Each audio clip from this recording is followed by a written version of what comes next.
Class 12th। अब जो हम लोग अपने सिलेबस में अगली डिजीज़ पढ़ने वाले हैं दैट इज़ कैंसर। आप सब बच्चों ने इस बीमारी का नाम जो है वो सुना है। बड़ी खतरनाक बीमारी समझी जाती है। कैंसर क्या है, इसकी कितनी टाइप्स हैं, ये कैसे होता है, किस तरह से इसकी शुरुआत होती है, ये हम लोग जो है इस लेक्चर में देखेंगे। एक लेक्चर में तो ये कवर नहीं होगा, 4-5 लेक्चर इसके भी होंगे। कैंसर जो है इसे आप सिंपली सेल्स का, बॉडी सेल्स का इनडिसिप्लिन कह सकते हैं। इनडिसिप्लिन करने के बाद, इनडिसिप्लिन आप सब समझते हैं, जब भी किसी जगह पर मान लीजिए कोई क्लासरूम है, वहाँ बच्चे पढ़ रहे हैं, अगर वहाँ 1 या 2 बच्चे बीच में इनडिसिप्लिन क्रिएट करते हैं तो उनकी हरकतों की वजह से पूरी क्लास जो है वो डिस्टर्ब होती है। सेम ऐसे ही बॉडी के सेल्स जो हैं अपने काम करते हैं, बट सारे सेल्स जो हैं वो एक डिसिप्लिन में रहने चाहिए। ग्रोथ में डिसिप्लिन, डिवीजन में डिसिप्लिन, हर चीज़ में एक डिसिप्लिन होना चाहिए। इन केस बॉडी के सेलों में से कुछ सेल इनडिसिप्लिन हो जाते हैं तो उनकी हरकतों की वजह से फिर पूरी बॉडी को नुकसान झेलना पड़ता है। ये कैंसर है। कैंसर की स्टडी को हम लोग ऑन्कोलॉजी कहते हैं, और वो डॉक्टर जो कैंसर का स्पेशलिस्ट होता है उसे ऑन्कोलॉजिस्ट कहते हैं। अब मान लीजिए कि बॉडी के सेल्स हैं, सारे इंसान की बॉडी पूरे सेलों की बनी हुई है। इस बीमारी में कोई ऐसी चीज़ नहीं है जो बाहर से आकर बीमारी का कॉज बनती है, बल्कि ये बीमारी बॉडी के अपने खुद के सेलों में ही क्रिएट हो जाता है। यहाँ बाहर से कोई पॉजिटिव ऑर्गेनिज्म, कोई वायरस, कोई बैक्टीरिया नहीं आएगा, बल्कि बॉडी के अपने खुद के सेल ही ऐसी हरकतें करने लगते हैं जिससे इंसान की जान जो है वो चली जाती है।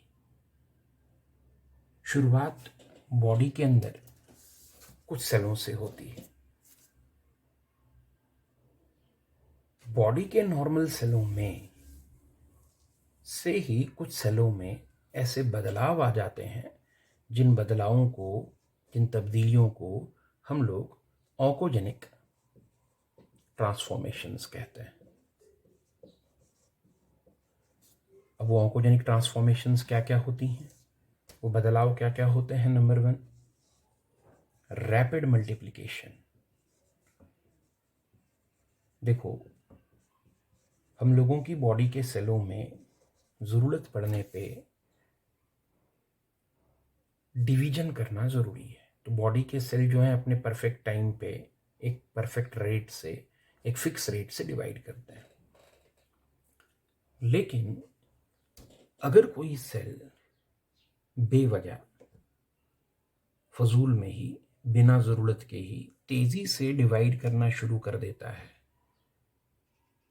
और फटाफट अपना डिवीजन जो है वो तेज़ी से डिवाइड करने की वजह से बेतहाशा सेलों को पैदा करना शुरू करता है, जितनी देर में उसके बाकी साथी 1 या 2 बार डिवाइड करते हैं जो नॉर्मल वाले हैं, ये उतनी देर में 1000 बार डिवाइड कर जाता है।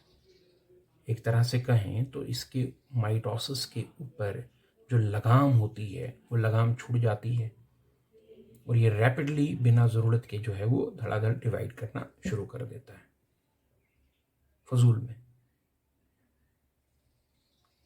इसीलिए इसको कभी कभी हम लोग अनकंट्रोल्ड डिवीजन जो है वो भी कहते हैं। सो ऑन्कोजेनिक ट्रांसफॉर्मेशन होने वाले सेलों में, यानी कैंसरस जो सेल बन रहे हैं उन सेलों में एक प्रॉपर्टी ये है कि उनके ऊपर माइटोसिस की लगाम छूट जाती है और वो बेवजह बहुत तेज़ी से डिवाइड करना जो है वो शुरू कर देते हैं।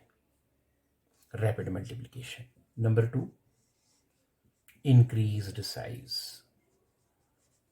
बॉडी के अंदर हर सेल का अपना एक फिक्स साइज होता है, बट कैंसरस सेल्स जो होते हैं उनका साइज नॉर्मल सेलों के मुकाबले में, उसी पार्ट के नॉर्मल सेलों के मुकाबले में ज़्यादा हो जाता है, वो ज़्यादा बड़े सेल होते हैं। Number 3, increased metabolic rate. Cancerous सेलों का रेट ऑफ मेटाबॉलिज्म बढ़ जाता है। देसी ज़बान में बताएं तो ये सेल जो हैं ये ज़्यादा फूड खा सकते हैं।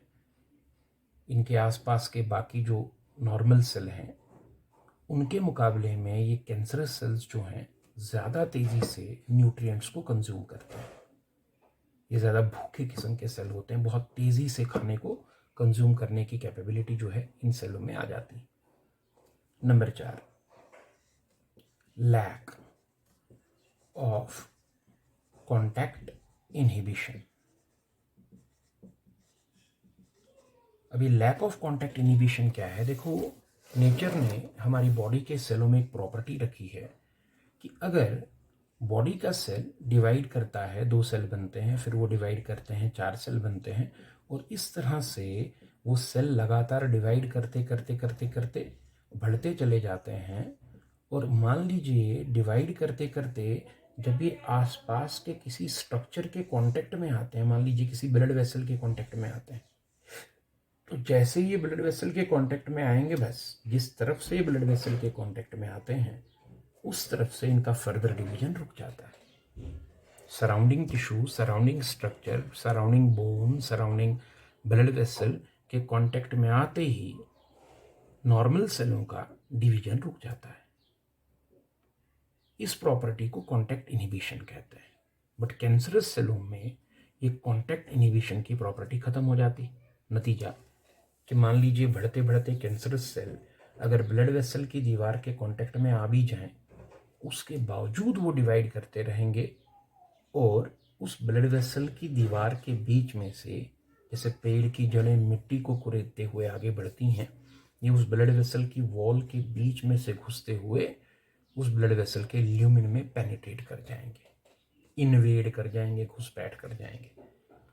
तो surrounding tissue, surrounding structure, surrounding blood vessels में इन्वेड कर जाना, क्योंकि कॉन्टैक्ट इनहिबिशन ये गवा चुके होते हैं। सो कॉन्टैक्ट इनहिबिशन की प्रॉपर्टी जो नॉर्मल सेलों में देखने को मिलती है वो इन कैंसरस सेलों में खत्म हो जाती है। और नंबर 5, दैट इज लेस एडहेसिवनेस।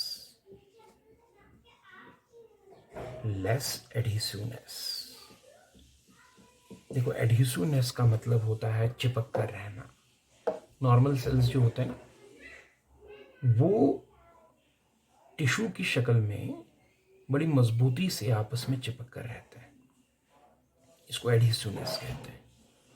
और अगर आप उन्हें थोड़ा जर्क करें, शेक करें, तो जो नॉर्मल सेल्स हैं वो तब भी जुड़े रहेंगे।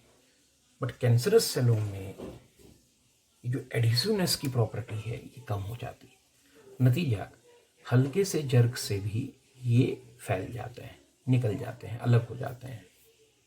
जैसे ये मान लीजिए यहाँ ये ब्लड वेसल के अंदर अगर घुस गए तो ब्लड का जो फ्लो होगा उसके साथ ये जुदा होके फैल जाएंगे पूरी बॉडी में। सो एडहेसिवनेस का मतलब है चिपक कर साथ रहने की प्रॉपर्टी, वो इनमें कम हो जाती है। कॉन्टैक्ट इनहिबिशन का मतलब है सराउंडिंग टिश्यू के कांटेक्ट में आने पे फर्दर डिवीजन ना करना, वो इनमें हट जाता है। ये lack contact inhibition. Metabolic rate बढ़ने का मतलब है ये फूड को ज़्यादा तेज़ी से कंज्यूम करेंगे। साइज़ इन सेलों का नॉर्मल सेल से ज़्यादा बड़ा होता है। मल्टीप्लिकेशन इन सेलों में नॉर्मल सेलों के मुकाबले में ज़्यादा रहती है। तो जब बॉडी के सेलों में से कुछ सेल ये ऑन्कोजेनिक ट्रांसफॉर्मेशंस कर देते हैं, डिवीजन तेज कर देते हैं, साइज बड़ा कर देते हैं, मेटाबॉलिक रेट बढ़ा लेते हैं, कॉन्टैक्ट इनहिबिशन की प्रॉपर्टी छोड़ देते हैं, एडिसोनेस जो है उसको कम कर देते हैं, तो इन बदलावों के चलते नॉर्मल सेल्स जो हैं वो कैंसरस बन जाते हैं। इसी चीज़ को हम लोग ऑन्कोजेनिक ट्रांसफॉर्मेशन कहते हैं। अगले लेक्चर में आप देखेंगे कि किस तरह से इन तब्दीलियों की वजह से जो कैंसरस सेल बन जाएंगे वो किस तरह से एक इंसान की बॉडी के लिए फिर जानलेवा साबित होंगे।